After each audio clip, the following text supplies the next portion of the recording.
primeiro que o skunk, conhecido como super maconha, é um produto surgido recentemente, próximo de uma década ainda. O Brasil sempre produziu ali naquela região do polígono da maconha, conhecido em Pernambuco, mas também em alguns pontos do Pará, a maconha normal, tradicional. O Brasil nunca produziu cocaína e também não produz ainda a super maconha. Ela passou a ser produzida em larga escala mais recentemente pela Colômbia, que foi sempre conhecido como um grande produtor de cocaína. Tanto que a Colômbia perdeu hoje esse status de maior produtor de cocaína do mundo para Bolívia e Peru, porque a Colômbia basicamente se voltou toda para a produção do skunk, que é essa super maconha. Daí o reflexo do Pará ter começado a prender muito o skunk. Por quê? Porque o principal corredor de droga da Amazônia e por conseguinte do Pará é o Rio Amazonas.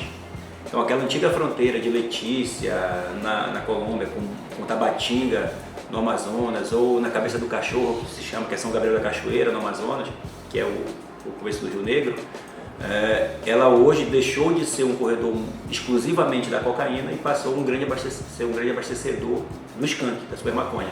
E daí a relação do Pará com isso, porque o principal corredor de droga na Amazônia e no Pará é o Rio Amazonas. Então hoje praticamente quase toda a droga nesse modelo skunk e super maconha que a Colômbia fabrica é escoada pelo Rio Amazonas. Daí esse aumento também circunstancial aqui no Pará. Ela tem uma produção bem mais elaborada, ela utiliza alguns insumos que normalmente na maconha comum é feito plantação normal, tanto que basta um terreno árido, uma área quente, tanto que é feito próximo do sertão de Pernambuco, é feito aqui no Pará, em algumas regiões.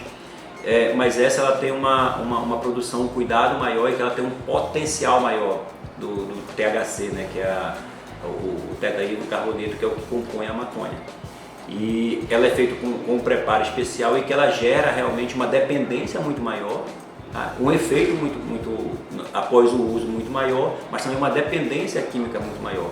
Tanto que o valor de mercado dela também é muito superior à maconha tradicional. Na área fluvial, né? Porque tendo em vista que a entrada dessa droga no Pará se dá principalmente, quase que exclusivamente, vinda do Amazonas, já por fazer fronteira com a Colômbia, a gente tem apreendido muita droga ali na região de Juruti e Óbidos, onde nós temos a base Candiru hoje, e também na região de Antônio Lemos em Breves, que é aquilo que possivelmente conseguiu se desviar da base de Óbidos, que não tinha também até 3 meses atrás, a gente não tinha essa base, ela é recente, né?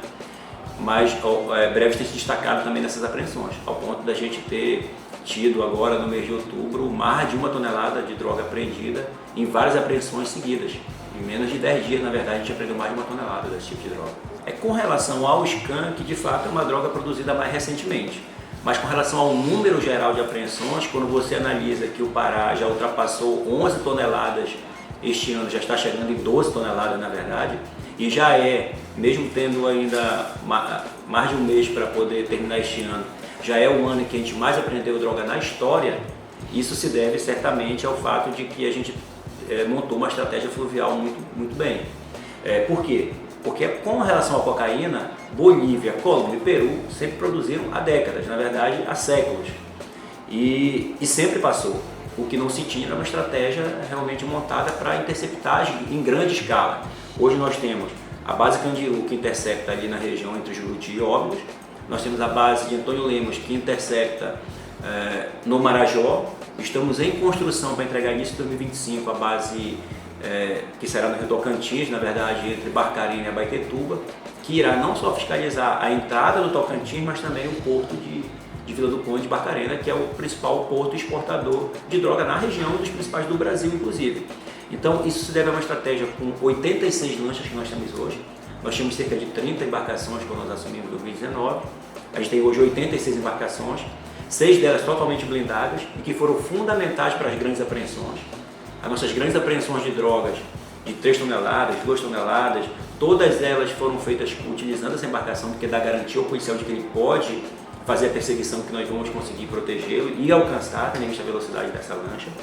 E além disso, as bases fluviais. As bases fluviais têm sido realmente um diferencial, um divisor de águas, ao ponto de ter se tornado um modelo para o Brasil. A Senasp já utilizou como modelo, alguns estados como o Amazonas já estão utilizando a nossa base como modelo também. São grupos mais específicos. Normalmente quem trafica a maconha comum, a produzida no Brasil, são traficantes locais, regionais.